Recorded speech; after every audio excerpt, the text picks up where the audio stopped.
Bonjour, bienvenue dans ce nouvel épisode d'Enquête de sens. Aujourd'hui, nous allons voir un peu, on va se poser des questions alimentaires, mais pas alimentaires dans le premier sens du terme comme on pourrait l'entendre. On va parler de d'un régime qu'on doit faire en fait. Faire attention à ce qu'on donne à manger à notre cerveau. Alors, cette thématique, moi, elle me passionne et justement, on a la chance aujourd'hui d'avoir une invitée incroyable et qui a énormément de choses à nous dire, à nous partager sur ce sujet. Alors, Stéphanie Méral, qui est praticienne en thérapie brève et qui est notre invitée aujourd'hui. Donc, bienvenue Stéphanie. Merci, bonjour Maïla.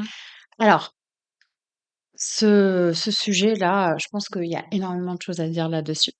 Donc, la première des choses, est-ce que tu peux déjà te présenter en quelques mots? Bah alors moi, comme tu l'as dit, Stéphanie Méral, praticienne en thérapie brève. Donc je m'occupe des problématiques émotionnelles avec des outils tels que la PNL, les thérapies brèves, l'hypnose également. OK. Alors, j'aimerais bien revenir sur ce point, même si c'est pas Mhm. forcément en rapport avec, notre sujet. C'est vrai que, quand on entend hypnose, on se dit, «Ouh là», en fait, on a une image très, je veux dire de comme dans les dessins animés ou dans les spectacles qu'on voit, on a l'impression que la personne, elle va nous amener, à faire, des choses qu'on n'a pas envie de faire, des choses bizarres ou, enfin, des trucs, on voit l'hypnose comme quelque chose de mystique. Qu'est-ce que tu as à dire là-dessus? Alors, ce que j'ai à dire, c'est que l'hypnothérapie n'a absolument rien de mystique. C'est vraiment très scientifique. Il s'agit de neurosciences. Il s'agit simplement de connecter la personne à un état de relaxation plus ou moins profond. Euh, c'est un état dans lequel on se retrouve très souvent dans la vie de tous les jours, en regardant un film, en lisant un livre ou en conduisant de longues distances. On se retrouve soudain comme ça, déconnecté de ce qui se passe tout Ailleurs. de suite et voilà, on est ailleurs et on fait même plus attention si quelqu'un nous parle, on Ouais, on fait n'est même pas plus là. attention, voilà, on n'est pas là. Donc en fait, c'est pas plus que ça. C'est un état dans lequel on est juste détendu et c'est un état qui permet, aux suggestions qu'on va envoyer à la personne d'être mieux intégrée, OK. d'être reçue. Mmh. Donc il n'y a pas de manipulation parce que la personne ne dort pas, elle est tout à fait consciente de ce qui se passe. Elle est juste beaucoup plus consciente de ce qui se passe en elle que de ce qui n'est pas important là tout de Mmh. suite et qui se passe autour d'elle, Ouais. c'est tout. Et du coup, une fois qu'on dit ça, je pense que c'est l'idée, c'est que, notamment, moi, j'avais lu quelque chose, qui disait que quand on va dormir, en fait, l'état de d'hypnose, en fait, c'est juste un état de conscience qui est modifié Mmh. et en fait, c'est les ondes cérébrales qui vont changer et c'est comme si, en fait, on peut ouvrir une porte qui va nous donner accès, à un endroit de notre Mmh. cerveau où on a stocké des idées et il y a certaines idées qui sont pas forcément les plus adaptés pour ce qu'on voudrait pour nous, pour notre bien-être. Donc, Exactement. à ce moment-là, c'est intéressant de consulter une hypnothérapeute pour, accéder à cet endroit-là. Bien sûr, je pense que c'est un travail qui se fait c'est pas de la magie non plus. Pas du tout. Donc voilà, c'est un travail qui se fait comme toute thérapie, avec notamment parfois plusieurs séances, pour pouvoir voir les résultats. Alors moi qui ai déjà beaucoup discuté avec toi et expérimenté Mmh. certaines choses avec toi, déjà rien que le fait enfin, nos échanges et tout, moi, j'ai réalisé que moi, de mon côté, ça m'a fait énormément, énormément de bien. Donc, déjà merci pour ça et rien de magique, hein. J'étais tout à fait dans, voilà, le contrôle de mon Mmh mh. corps et tout. Donc, revenir à notre thématique d'aujourd'hui, parce que je pense que c'est quand même complémentaire de l'endroit dont on a parlé dans notre cerveau. Nourrir son cerveau. Oui. Alors, qu'est-ce que ça veut dire concrètement? Alors il faut savoir qu'en fait, on toute notre vie, notre cerveau a été nourri. C'est ce qui a fait la personne que nous sommes. C'est comme ça qu'on a appris à parler, à interagir, à comprendre les choses, à interpréter tout ce qui se passe et cetera. Donc absolument tout ce qui se passe autour de nous, tout ce que nous observons, les livres que nous lisons, les personnes que nous fréquentons, de nos jours les réseaux sociaux, tout cela constitue une nourriture que nous absorbons, consciemment ou inconsciemment tous les jours. Et en OK. fait, ce qui fait que nous sommes nourris, en fait, c'est vraiment en fait, ce qui caractérise ce qui nous nourrit le plus, c'est, la répétition.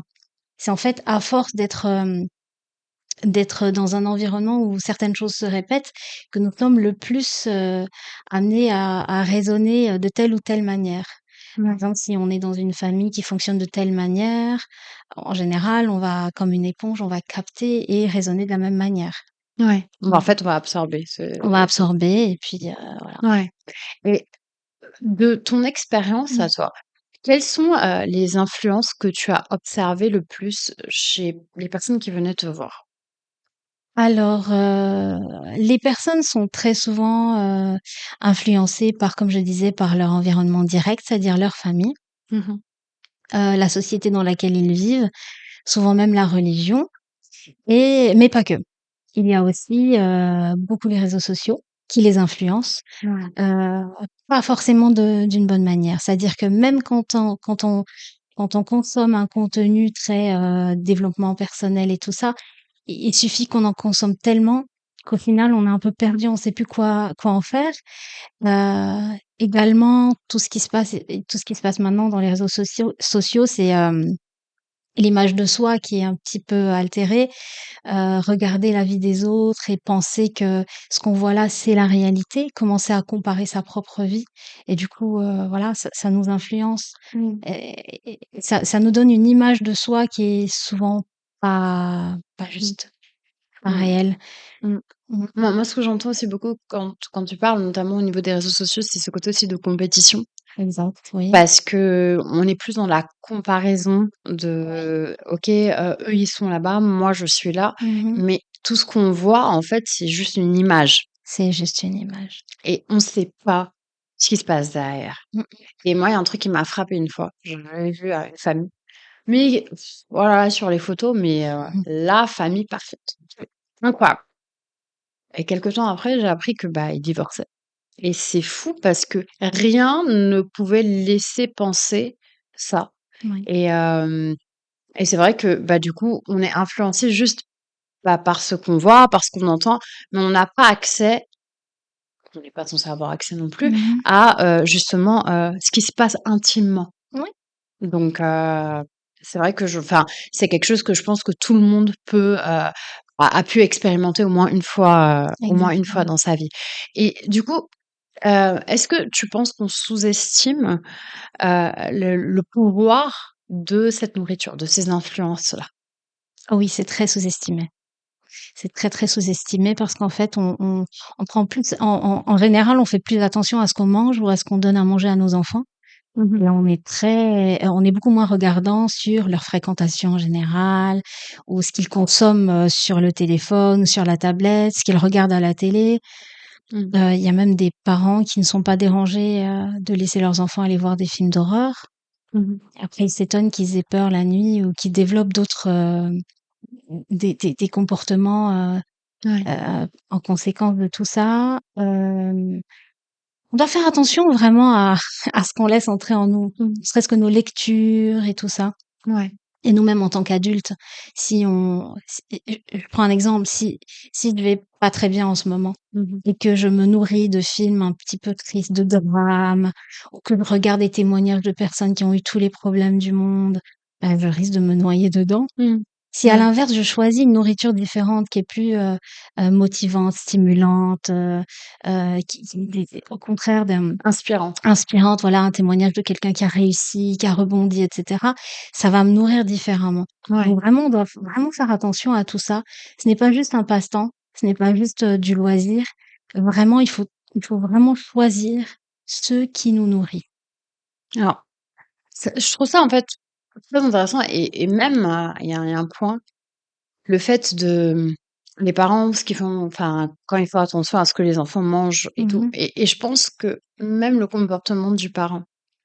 J'ai déjà entendu des parents qui me disaient: «Bah, je veux qu'il ait confiance en lui». Et oui. Ouais, sauf que tu as bien dit un truc, c'est ce qu'on regarde, Mmh c'est mh. ce qu'on entend, c'est, ce qu'on lit et notamment nos parents, on les regarde se comporter, on les regarde réagir face à des choses Mmh mh. et je me dis: «Quand on veut que notre enfant soit de telle ou de telle manière, il faudrait aussi» parce qu'il va apprendre par imitation, ce qu'il est en train de voir et il va C'est encoder. clair, Voilà, c'est c'est comme clair. tu as dit, les enfants, c'est des éponges et qu'au final, il n'y a pas, je pense pas qu'il y ait un moment clé où il faut travailler sur soi et qu'à tout moment donné, on a cette capacité de s'améliorer et moi, ce qui m'a enfin, un truc où j'aimerais bien, enfin, qu'on se penche, c'est, heu, comment justement comment ça se passe en fait, au niveau de quand on prend, bah, ces choses-là?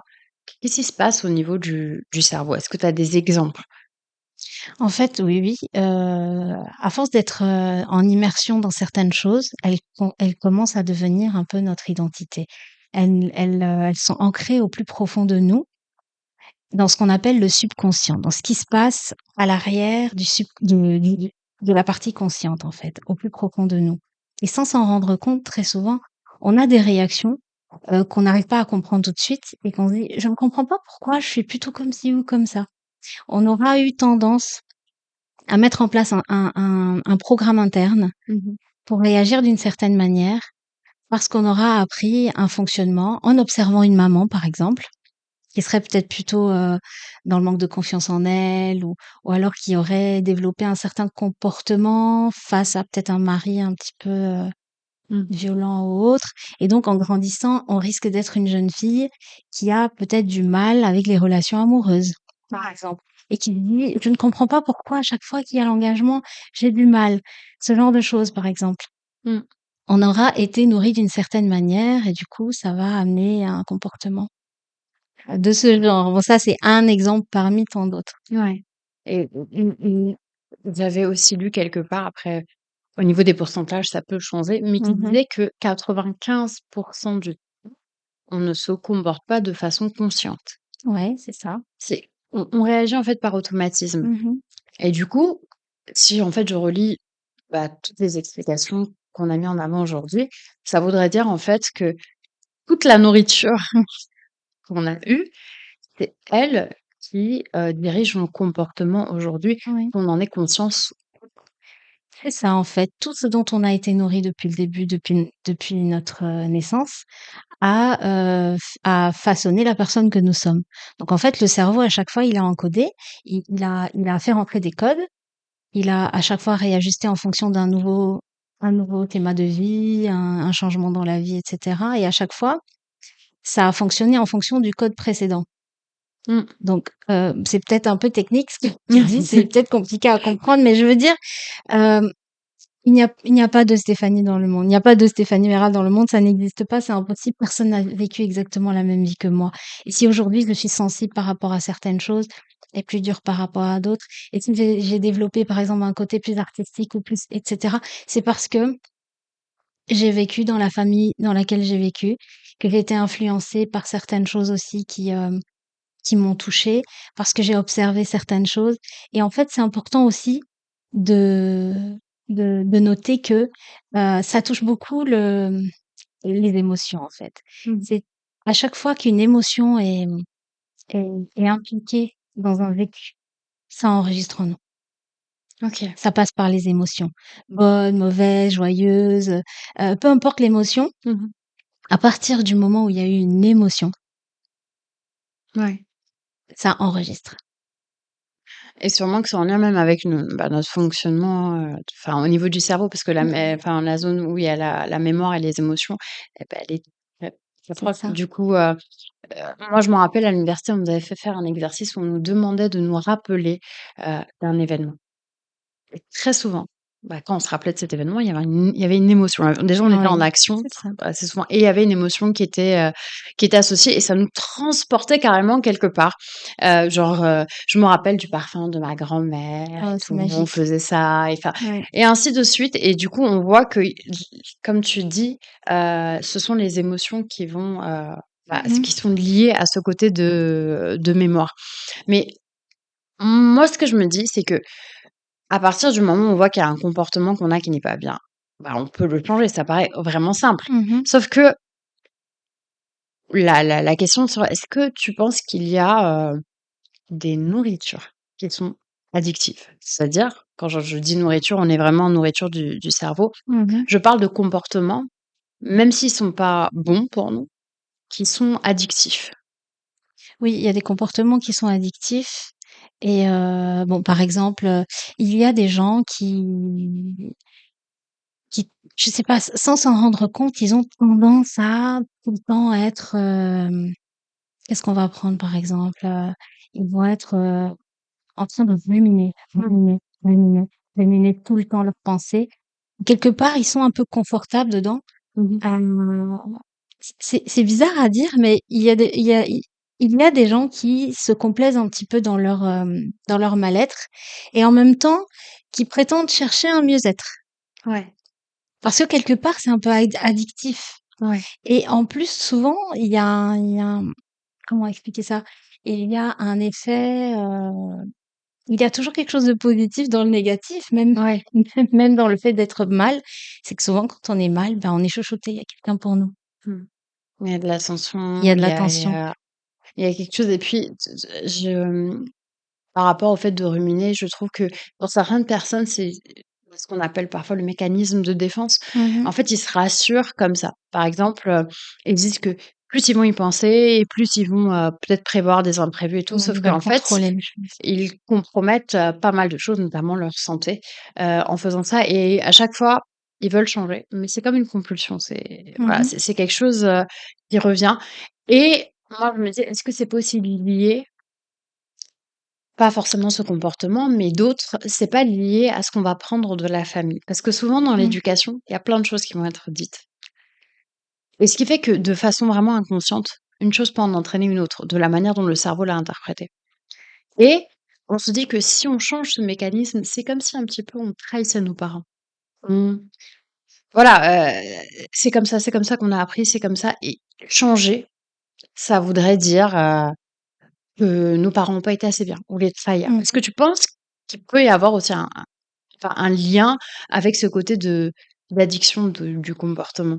Oui, oui, oui. Bon, c'est pas l'exemple que je donnais tout à l'heure, mais oui, effectivement, on peut avoir du mal à faire le pas de changer parce que c'est un petit peu comme si on manquait de loyauté envers ce qui nous a été inculqué toujours. Si d'un seul coup on pense plus comme maman, bah, c'est bizarre, ça voudrait dire quoi? Que maman nous a toujours, dit des choses qu'il fallait pas. Ça se voit aussi dans quelqu'un qui a une autre croyance même religieuse, c'est compliqué en général de ouh là là, comment ça va être pris? Mmh. À partir du moment où on veut sortir du cadre, Ouais. c'est compliqué.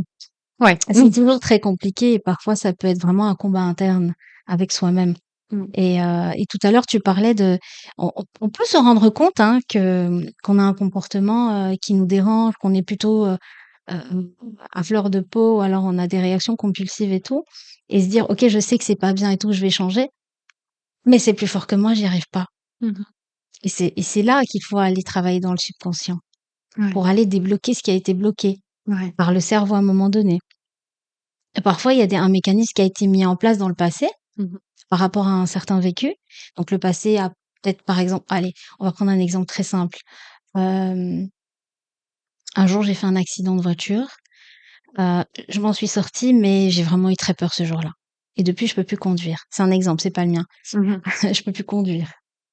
Je sais que, si je vais pas faire un accident, je sais conduire, je sais que ce sont des choses qui arrivent, je sais que je m'en suis sortie et pourtant, à chaque fois que je m'approche d'un volant, c'est la panique totale. Mmh. Phobie pas possible. Ouais, Parce que, bah, ça a été bloqué là-bas. d'accord. Pour pouvoir s'en sortir, on a beau faire tous les efforts du monde, c'est compliqué. Il faut réussir à se reconnecter à ce moment-là, Mmh mh. par l'imagination, par, un moment de détente. On y repense et après on utilise des techniques de thérapie brève pour débloquer ça. D'accord. J'imagine que, Mmh. tu as dû voir, pas mal de choses en séance, bien sûr, dans le respect de la Mmh confidentialité mh. et de tout ce qui pourrait enfin, de l'anonymat. Mais est-ce que il y a une histoire qui t'a marquée particulièrement, enfin, où tu as vu vraiment, comment dire? Que ce soit même en séance ou au niveau personnel, une prise de conscience d'une nourriture qui était passée à travers le filtre, en fait, qui n'avait pas été filtrée? Oui. Est-ce que tu peux nous l'expliquer? Alors si je vous dis une, un couple, OK. c'était une sorte de thérapie de couple et donc le monsieur, me dit: «Elle est exactement comme sa mère». De son côté et elle me dit: ma mère, elle m'énerve, ma mère, elle me saoule, ma mère est comme ci, ma mère est comme ça». En fait, la dame n'avait pas pris conscience qu'elle était exactement comme sa mère et qu'elle fonctionnait exactement comme sa maman. Elle-même, sa maman l'énerve, hein. Lui tape sur les nerfs, etc. Et du coup, il a fallu travailler pour lui faire réaliser, se regarder dans le miroir et se dire, on peut aimer maman, l'adorer, donner sa vie pour elle, pas de souci, mais il faut réussir parfois à voir en face la vérité, ce Mmh. qui est moins vrai, ce qui va bien, ce qui va moins bien. Et donc, il a fallu travailler sur l'acceptation, déjà du fait que, de ce qu'elle reniait, de ce qu'elle niait toujours. C'est être vraiment le portrait craché de sa mère, mais psychologiquement, et accepter de changer. Je pense que s'ils sont venus, c'est que certains de ces comportements Exactement. étaient en train d'user sûrement, D'user le foyer, oui. le foyer. En fait, moi, ça me parle énormément ce que tu dis parce que, on va dire que moi, de mon côté, bah, souvent, j'ai ce truc, je suis très, très proche de ma mère et c'est trop drôle parce qu'il y a certains de ses comportements, mais des fois, je me regarde et je me dis: «Mmh». En fait, je me retrouve à réagir, Mmh. exactement comme elle. Mais c'est vrai que j'ai dû faire un gros travail là-dessus. Par rapport à ma mère, moi, c'est clair que je voulais pas voilà, enfin, j'ai pas de problème à lui ressembler ou pas, c'est quelqu'un que j'admire beaucoup. Mais en même temps, c'est vrai qu'il y a certains de ses comportements qu'elle, elle a mis en place et voilà, qu'elle a vécu avec et c'est son parcours de vie. Après moi, qui n'était pas forcément, à mon avantage. Voilà, enfin, c'était plus handicapant pour moi, c'était plus Mmh. pénalisant que, voilà, élevant, on va dire ça comme ça. Et il y a un truc, je trouve, qui m'a énormément marquée. C'est quand j'étais toute petite, mes parents me disaient, heu, quand on partait chez des gens: «Si on te propose quelque chose, tu dis non. Tu dis non». Pourquoi? Bah, parce que quand tu dis non, ça fait genre, Poli. poli, ah, bien élevé et tout. Donc l'intention, elle était magnifique, hein, c'était juste que voilà, que leurs enfants aient une bonne éducation. Même si tu as envie, tu dis non. Donc on se retrouve à partir dans un certain endroit et là, on nous propose du chocolat, par exemple. J'ai hyper envie de manger ce chocolat. Bon, c'était pas du chocolat parce que j'aime pas le chocolat avant, mais bon bref, on va prendre l'exemple du chocolat et je me dis: «Non», alors que j'ai envie de prendre ce truc. Et là, la personne me dit: «Mais si, elle insiste!» Et là, je regarde ma mère, je comprends qu'il faut pas que je dise oui et là et là, je dis: Avec une larme. «Non», le truc genre et au final, ça, j'ai eu une par rapport à ça quand j'ai grandi. C'est que j'ai remarqué que dans ma vie, quand, il y avait des choses que je voulais, bah, soit je me sabotais, soit, je je les prenais pas ou, des fois on pouvait être à table, il y avait une pizza et il restait une part, j'en avais très envie. Eh ben non, je la prenais pas parce qu'il faut pas prendre la dernière part, peut-être que quelqu'un d'autre en a envie et inconsciemment, ça veut dire que les autres méritent plus que toi et inconsciemment, ça veut aussi dire, même si tu as envie de quelque chose, peut-être qu'il y a quelqu'un d'autre qui en a envie, donc tu le Mmh. prends pas et au-delà de ça, quand tu vas te servir quand tu vas te servir quelque chose, tu donnes toujours plus à l'autre. Et tout ça pour dire que l'autre mérite plus que toi. Tu es là pour, donner. Voilà, fais plaisir aux autres. Donne, donne, donne, donne et je me suis retrouvée, en fait, dans des situations où j'ai trouvé que les autres, ils réagissaient pas comme moi Mmh. et bah, je me suis dit: «Bah, on m'aime pas». Et tu te retrouves en fait à un moment donné avec une certaine souffrance et ce syndrome d'être, trop gentil, de on se rapproche pas beaucoup de l'authenticité en fait avec ce voile de bonne éducation. Mais moi, c'est quelque chose qui m'a impressionnée et que sans m'en rendre compte, je pouvais reproduire avec par exemple mes neveux. «Ah bah non, c'est pas bien de faire ça». C'est jusqu'au moment où je lui dis: «Bah, c'est qui parle? Mmh. Ça vient de qui?» Oui, oui, c'est vrai, c'est ça. Et là, il y a tout un travail qui a eu lieu là-dessus en me disant: «Si je sers et qu'il y en a plus dans mon verre, c'est OK». Genre et si j'ai envie de la dernière part que les autres ont pas, bah, dommage, enfin, ils ont tous mangé, bah, j'ai le droit d'en prendre une autre parce que j'en ai envie Mmh. et je trouve à quel point c'est très subliminal. On s'en rend pas compte de ce petit truc, à quel point ça peut avoir un impact sur tout le reste. Eh Après, oui, tellement. c'est pas que la cause de plein de choses, hein, mais moi, dans mon cas, ça a résonné très, très fort en moi. Donc, je sais pas toi ce que tu en penses, sûrement que tu as déjà vu, bah, des situations peut-être similaires? Oui, énormément, hein, et pendant que tu parles, je pense aussi à autre chose qui s'en rapproche un peu aussi, c'est quand, des gens se sont permis de donner un avis sur, notre physique, par exemple: «Tu es trop maigre» ou «Tu es trop grosse» ou «Tu es trop ci» ou «Tu es pas assez ci ou ça». Même en grandissant, ça continue à résonner dans la tête quelque part au fond. Il y Mmh. a tellement de jeunes filles qui sont tellement mal dans leur peau et même quand elles sont déjà très bien et tout, elles ont cette impression de ne jamais être assez bien. Et C'est vraiment beaucoup de souffrance. Elles ont tellement été exposées à ces paroles-là tout le temps, mmh, pendant une bonne période de leur vie, que c'est devenu presque leur réalité. ouais, c'est un C'est conditionnement, compliqué, ouais, ouais. et je pense qu'on réalise pas l'impact Mmh. de ça, et très, très souvent, ça vient, bah, de bonnes intentions, hein, et c'est pour ça que je trouve que c'est tellement important, qu'il y ait ce genre d'espace de parole, en fait, parce que je suis sûre qu'il y a des gens, des parents ou bah, des gens qui ont vécu ça et à qui ça peut permettre de prendre conscience, soit, bah, OK, peut-être qu'il faut que je fasse, ce Mmh. nettoyage-là, et au-delà de ça, peut-être faire les choses différemment. Faire plus Mmh. attention quand tu vas donner une remarque sur le physique de quelqu'un, Mmh. prendre, voilà, certaines baguettes. Tu ne sais pas ce qui se passe derrière. C'est ça. Donc ouais, ça, je pense que c'est une grosse, voilà, attention, en fait, à laquelle, enfin, c'est un gros sujet auquel il faut porter son Très, attention. très gros sujet, oui. Et mais en séance, donc toi, en séance, tu es dans tes objectifs, c'est ce côté, tu arrives à faire ce nettoyage? Est-ce que, enfin, tu peux partager peut-être, bah, non, tu as déjà même partagé l'expérience Mmh. de la dame, mais comment concrètement tu le fais? Enfin, c'est Alors, en fait, tu veux parler des gens qui viennent avec, un certain conditionnement qu'ils ouais. aimeraient modifier? Oui. Alors, en fait, déjà, ça passe par une vraie prise de conscience déjà.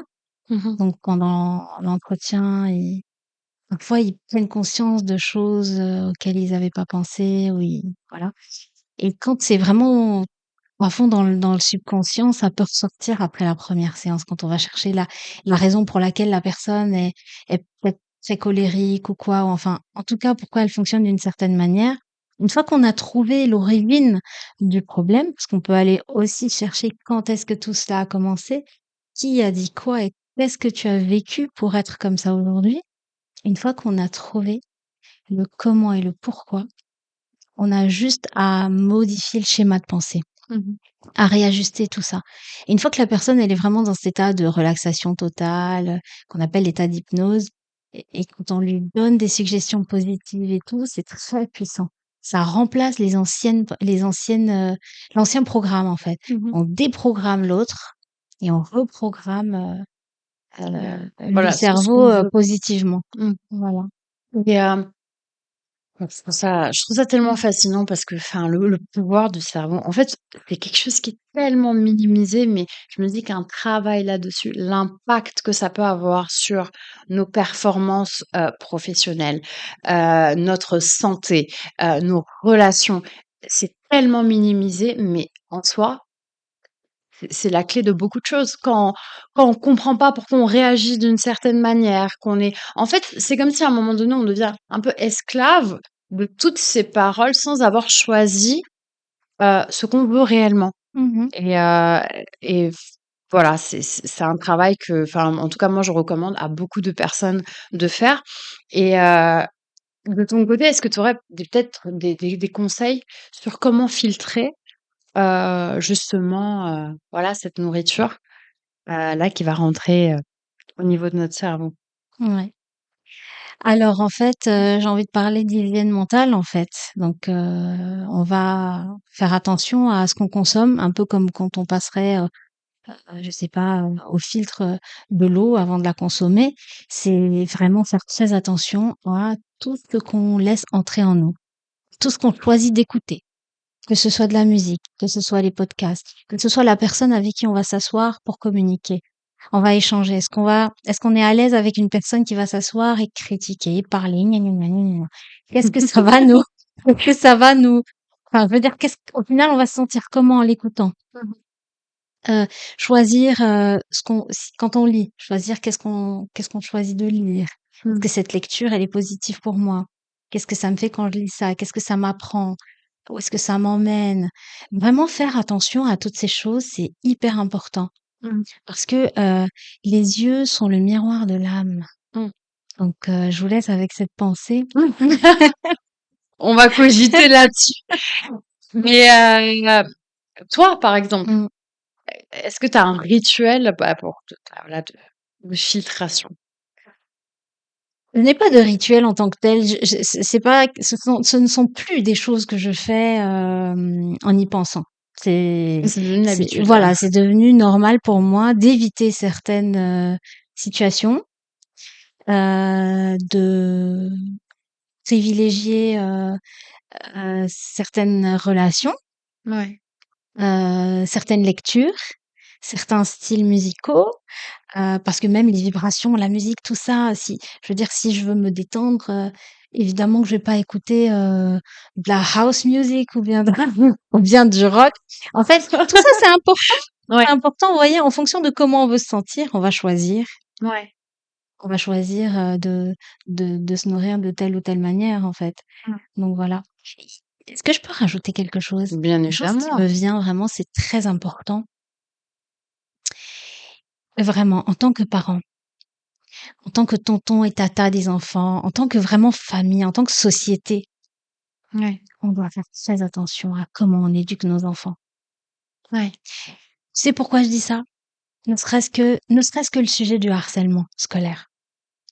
Comment est-ce possible que des enfants tout petits Ouais. aillent à l'école avec autant de haine et de méchanceté envers leurs camarades? Comment c'est possible? Moi, je me dis, mais qu'est-ce qui va pas dans leur maison, chez eux, qu'est-ce qui va pas? Ouais. Comment tu peux être autant cruel? Mais qu'est-ce que tu vois chez toi? Qu'est-ce qu'on te dit chez toi? Qu'est-ce que tu écoutes maman dire? Qu'est-ce que tu écoutes papa dire? Ou la nounou dire? Ou je sais pas, mais attention, vraiment, j'ai envie, c'est trop important. Mmh. Alors autant on doit faire attention et éduquer les autres enfants à supporter, à se défendre, à filtrer, à pas prendre tout pour réalité si on leur dit: «Tu comme ci, tu comme ça», mais en même temps, on peut pas travailler que de ce côté-là. On peut pas que réparer. Voilà, la société, elle est comme on accepte qu'elle soit. Mais Ouais. si on est des parents un peu, voilà, on laisse faire, la personne elle est tout le temps, l'enfant ou l'ado, hein, est tout le temps sur les réseaux sociaux, ce sont les réseaux sociaux qui l'éduquent. Mmh. C'est là-bas qu'il apprend, c'est là-bas qu'il entend, qu'il voit.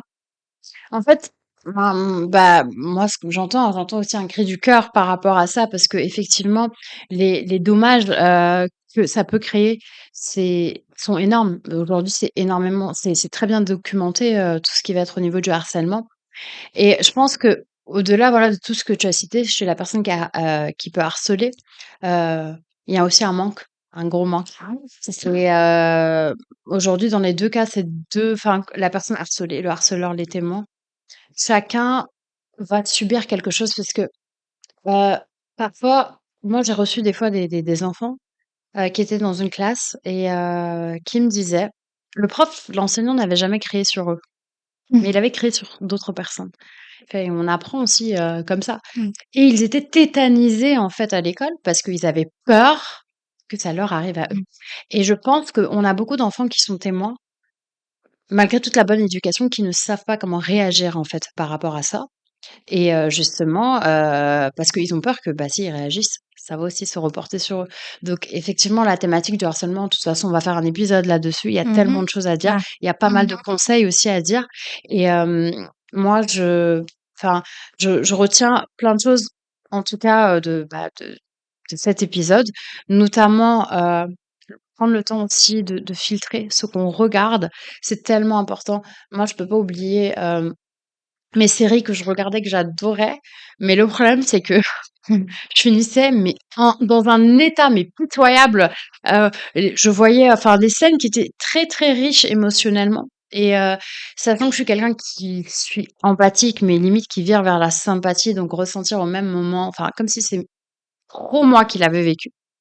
Je me retrouvais soit des fois me disputer quand il y avait une dispute, d'un couple et tout, me disputer Mmh. avec la personne avec qui j'étais alors qu'elle a rien fait, mais je vivais Mmh. intensément Oui. les choses et ce qu'il faut savoir, c'est que le cerveau, il fait pas cette différence entre Mouais. qui s la Virtuel et réalité le et le réel, ouais. virtuel. Donc on ressent ça, biologiquement, il y a plein de choses qui se Mmh. passent et je pense que souvent ça passe, inaperçu. Comme on dit que la respiration, voilà, c'est quelque chose de simple, on prend pas conscience de ça. Mmh. Tous ces petits éléments, je pense que c'est déjà un très, très bon début de faire un nettoyage et de choisir consciemment, ce qu'on décide en fait, voilà, de manger. C'est ça. En tout cas, merci, beaucoup, Stéphanie pour ta Avec plaisir. présence, pour, tes outils, pour la richesse en fait de ton contenu et aussi pour toutes les personnes que tu accompagnes, tous les jours.